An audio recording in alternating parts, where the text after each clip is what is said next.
வணக்கம். இன்றைக்கி எனக்கு தெரிஞ்ச சில விஷயங்களை உங்கள் கூட ஷேர் பண்ணிக்கலான்னு நினைக்கிறேன். சில பேருக்கு இது பயனுள்ளதாக இருக்குன்ற ஒரு ஆர்வத்தில் தான் உங்ககிட்ட நான் ஷேர் பண்ணுறேன். வேறு ஒன்றும் இல்லை, தர்பைப்புல். நமக்கு எல்லாருக்குமே தெரியும், தர்பைப்புல் நம்ம அன்றாட வாழ்க்கையில் பயன்படுத்துகிறவங்களும் இருக்கிறாங்க, சில முக்கியமான தருணங்களில் பயன்படுத்துகிறவங்களாம் இருக்காங்க. முக்கியமாக நம்ம இந்த தர்பை புல்லெல்லாம் நம்ம பொதுவாக எங்கே பார்ப்போம்னா கோயில்களில் பார்ப்போம், இல்லைன்னா ஒரு ஃபங்க்ஷன் வீட்டில் ஐயர் கையில் பார்ப்போம், யாகங்கள் ஹோமகுண்டம் நடத்துகிற இடத்துலலாம் நாம் இதை பார்த்துருக்கோம். சரி, இந்த தர்பை புல்லுக்கு இவ்வளோ சக்தியை கடவுள் ஏன் கொடுத்தாரு அப்படின்னு நம்ம புராண ரீதியாக சில கதைகளை படிச்சிருக்கோம். அந்த படிச்சிருக்கிற அந்த கதைகளில் ஃபஸ்ட்டு இந்த தர்பை புல்லுக்கு எப்படி இந்த சக்தி கிடைச்சது அப்படின்னா, பார்க்கடல் பார்க்கடல் கடைஞ்சிக்கிட்டு இருக்கும்போது அதுலேருந்து ஒவ்வொரு பொருளாக வெளியே வந்ததுன்னு சொல்லுவாங்க. அப்போ அதுலேருந்து ஒரு அமிர்த கலசம்னு ஒன்று வந்தது. அந்த அமிர்த கலசத்தை விஷ்ணு பகவான் என்ன பண்ணாருன்னா தர்பை புல் மேலே வச்சார். தர்பை புல் அப்போ அதுக்கு எந்த ஒரு பவரும் இல்லை, சாதாரண புல் தான் அது மேலே வச்சார். வச்ச உடனே அதிலேருந்து விழுந்த ஒரே ஒரு துளி அந்த அமிர்தத்தை அந்த தர்பை புல் மேலே பட்டுச்சு. அதிலேருந்து அந்த புல்லுக்கு அதிகப்படியான சக்தி கிடைச்சிதுன்னு ஒரு கதை சொல்கிறாங்க. ரெண்டாவது கதை என்னென்னா, இந்த தர்பை புல் ராமரும் லக்ஷ்மணன் 2 பேரும் சீதையை தேடி காட்டுக்குள்ளே போயிட்டுருக்காங்க. அப்போ காட்டுக்குள்ளே போயிட்டுருக்கும்போது அவங்களுக்கு ரொம்ப அதிகப்படியான தாகம் ஏற்படுச்சான்.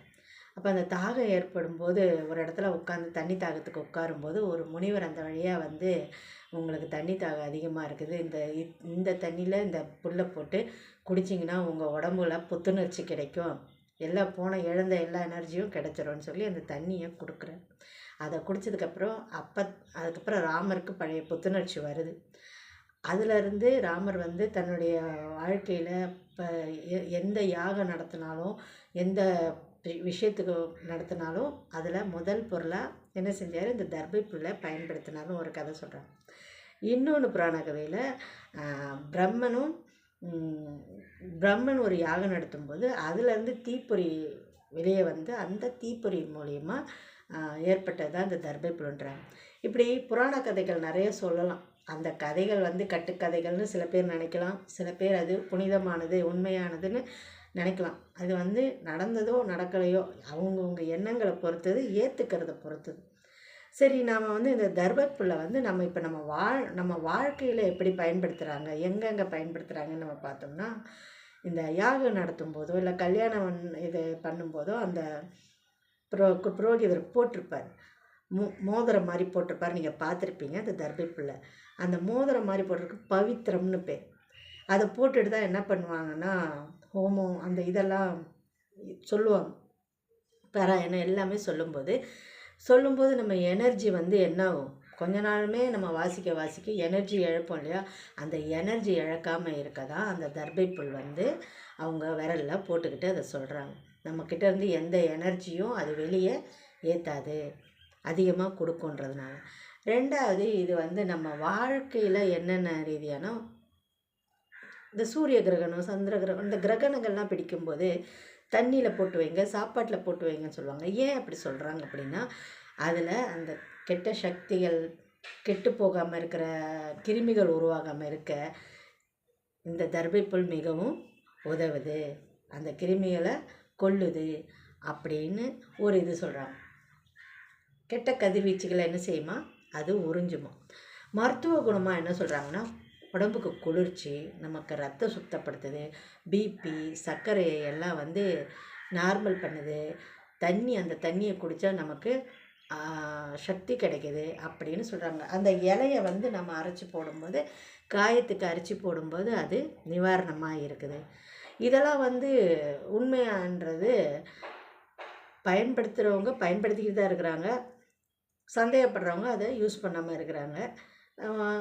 நீங்கள் ஒரு நல்ல மருத்துவரை கூட அதை ஆலோசிச்சுட்டு கூட நீங்கள் அதை பயன்படுத்துகிறவங்க பயன்படுத்திக்கலாம்.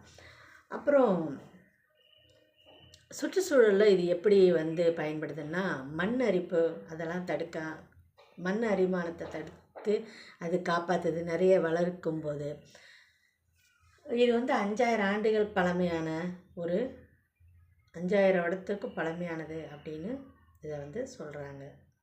இது மாதிரி நிறைய விஷயம் வந்து இந்த புல்லை பற்றி நிறைய இருக்குது. நாசா விஞ்ஞானிகளே வந்து இந்த புற்கள் வந்து ரேடியேஷன் ரெஸ்டோரேஷன், அது என்னது, ரேடியேஷன் அப்சர்ப்ஷன், அதை வந்து கட்டுப்படுத்துது அப்படின்றாங்க. இந்த மாதிரி அது நிறைய விஷயங்கள் இருக்குது. 2 விஷயம் இருக்குது. என்னென்னா, நம்ம உடம்புல ஈகோலி ஸ்டெஃப்லோகோக்கஸ், இது என் வாயில் நுழையில, நான் எழுதி தான் வச்சுருக்கேன். நான் ஒன்றும் பெரிய விஞ்ஞானிக்க இது கிடையாது, நர்ஸோ டாக்டரோ கிடையாது. அது வந்து கரெக்டாக சொல்ல, நானும் சில இதில் படித்து தான் உங்களுக்கு வந்து இந்த விஷயங்களை சொல்லிகிட்ருக்கேன். நம்ம உடம்புல ஏற்கனவே பாக்டீரியாக்கள் இருக்கும். நல்ல பாக்டீரியா, கெட்ட பாக்டீரியான்னு இருக்குது. இப்போ நல்ல பாக்டீரியாவை என்ன செய்யுமா, இந்த நல்ல பாக்டீரியாவை அழிக்கும். அந்த அழிக்கிறத காப்பாற்றுறதுக்கு இந்த தர்பை புல் உதவுது அப்படின்னு சொல்லி சொல்கிறாங்க.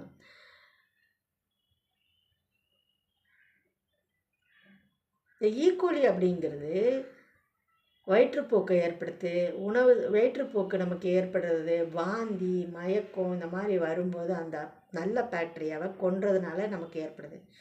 நல்ல உணவுகளை நம்ம சாப்பிடாம கெட்டுப்போன உணவுகளை சாப்பிட்றதுனால அந்த நல்ல பாக்டீரியா என்ன ஆகுது, அழிஞ்சு போகுது. அப்புறம் நம்ம சிறுநீர் தொற்று ஏற்படுத்து, சிறுநீரில் தொற்று ஏற்படுத்த இதெல்லாம் செய்யுது இந்த ஈகோலி நல்ல பாக்டீரியா வந்து அழியிறதுனால. இன்னொன்று வந்து சொன்னேன் இல்லையா, ஸ்டெஃபிலோகோகஸ், அது சரியாக தெரிஞ்சவங்க நீங்களே சொல்லுங்கள். எனக்கு அந்த அளவுக்கு இங்கிலீஷ் நாலேஜ் இல்லை. அந்த நல்ல பாக்கெட்டுக்கு இதுவும் என்ன செய்யுதுன்னா கெடுக்குது. இப்போ அது அந்த நல்ல பாக்டீரியா என்ன ஆகுதுன்னா, அந்த தோல் மேலே, மூக்கு மேலெலாம் இது இருக்கும், கொப்பளம், கட்டி, இதெல்லாம் வரும்.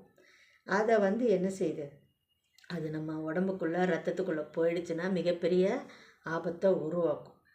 அப்போ இந்த மாதிரி பாக்டீரியாக்கெலாம் உருவாக்குது. இதனால் என்னாகும், நிமோனியா, காய்ச்சல், இது மாதிரியெல்லாம் நிறைய நோய் உருவாகும். நுரையீரல் ப்ராப்ளம் உருவாகுது. ரத்தத்தில் எலும்பு மூட்டு தொற்றுக்களை ஏற்படுத்துது. இப்படி எவ்வளவோ சயின்டிஃபிக் பிரகாரம் நோய்கள் இருக்குது. அந்த விஷயங்களெல்லாம் இந்த தர்பை புல் என்ன செய்யுதுன்னா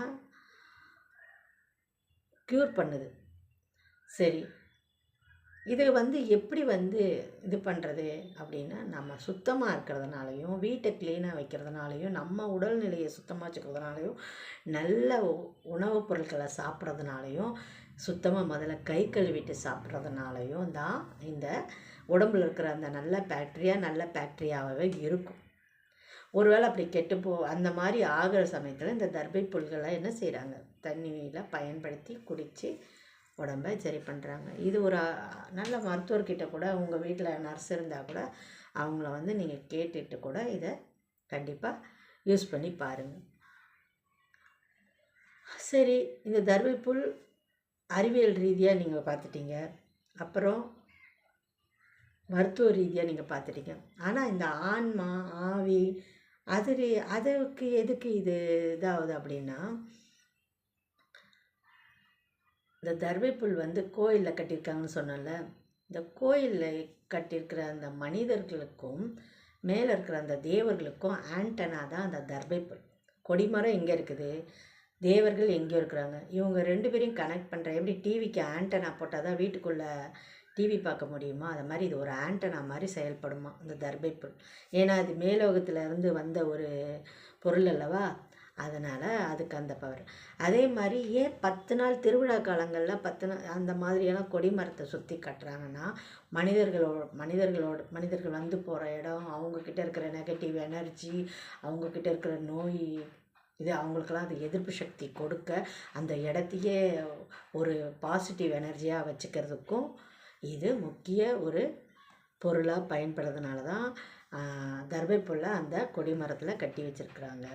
இப்போ தேவர்கள் வந்து அதன் மூலயமா, தர்பை புல் மூலயமா அழைப்பு விடுத்து அவங்க வந்து கோயிலில் என்ன செய்கிறாங்க, நம்மளை மாதிரி மனிதர்களுக்கு ஆசீர்வாதம் பண்ணவும், அவங்களும் கடவுளை வணங்கிட்டு போகிறதுக்கும் இந்த தர்பை புல் உதவுது. அப்புறம் அப்புறம் நமக்கு தர்பைப்புல் எப்படின்னா ஆவி அதெல்லாம் சொல்கிறோம் இல்லையா, அதுக்கு இந்த தர்பைப்புல் ஒரு நம்மளை காக்கிற ஒரு பாதுகாப்பு வளையமாக அது உதவுது அப்படின்னு நம்ம வந்து தர்பைப்புல்லை பற்றி நிறைய சொல்லிட்டோம். என்னடா எழுதி வச்சு பார்க்குறான்னு சொல்கிறீங்களா? எனக்கு அந்த அளவுக்கு மெமரி பவர் இல்லாதனால தான் நான் இதை வந்து எழுதி வச்சு சொல்கிறேன், என்னை தப்பாக நினச்சிக்காதீங்க. அப்புறம் இடி மின்னல் அதெல்லாம் நீங்கள் பார்த்துருப்பீங்க. அந்த இடி மின்னல் வந்து தாக்காமல் இருக்கவும் இது வந்து ரொம்ப வந்து ஒரு பயனுள்ள ஒரு தர்பைப்புல்லாக பயன்படுது. இவ்வளோதாங்க தர்பைப்புல்லை பற்றி நீங்கள் எனக்கு தெரிஞ்சதெல்லாம் நான் சொன்னேன். உங்களுக்கு நான் சொன்ன இந்த வீடியோ பிடிச்சிருந்தா நீங்கள் வந்து ஏதாவது ஒரு கமெண்ட்ஸ் கொடுங்க. நான் திக்கி திக்கி பேசுகிறேன்னு தப்பாக நினச்சிக்க வேண்டாம். எனக்கு இந்த சினிமாட்டிக்காக பேசலாம் தெரியாது, அப்படியே எனக்கு வாயில் வந்தது சொன்னேன். தர்பைப்புல் வந்து நீங்கள் பயன்படுத்துறதுக்கு வீட்டு வாசலில் கட்டி வைங்க, பூஜை அறையில் வச்சுக்கோங்க. உங்களுக்கு மன பயம் மன அழுத்தம் ஏற்படும்போது அதை கையில் வச்சுட்டு தியானம் பண்ணுங்கள். அதை வந்து மோதிரம் மாதிரி போட்டுண்டா அது யாகம் பண்ணுறதுக்கு யூஸ் பண்ணுவோம். நீங்கள் அதை கையில் வச்சுட்டு மன அழுத்தத்தை போக்கணும்னு சொல்லிவிட்டு அதை இது பண்ணுங்கள். பயம் பில்லி சூனியம் ஆவி என்ன இருந்தாலும் அந்த தர்பைப்புல் வந்து உங்களுக்கு வந்து ஒரு செக்யூரிட்டி கார்டு, இதுதான் சொல்ல வந்த செக்யூரிட்டி கார்டு மாதிரி. நீங்கள் அதை என்ன பண்ணுங்கள், கண்டிப்பாக யூஸ் பண்ணுங்கள். உடலுக்குள்ளே எடுத்துக்கும் போது மட்டும் தயவுசெய்து அதை இன்னொரு தடவை நீங்கள் நல்ல இதை விட நல்ல தெரிஞ்சவங்க அறிஞ்சவங்க மூலயமா கேட்டுட்டு பயன்படுத்துங்க. ஏன்னா நான் படித்ததை தான் சொன்னேன், அதை நான் பயன்படுத்தி சொல்லலை. இப்படியெல்லாம் இருக்குது, பயன்படுத்தி இருக்காங்க அப்படின்றத நான் படிச்சுட்டு சொன்னேன். ரொம்ப நன்றி இந்த வீடியோ பார்த்ததுக்கு. பிடிச்சிருந்தா ஒரு லைக் கமெண்ட் கொடுங்க. நன்றி.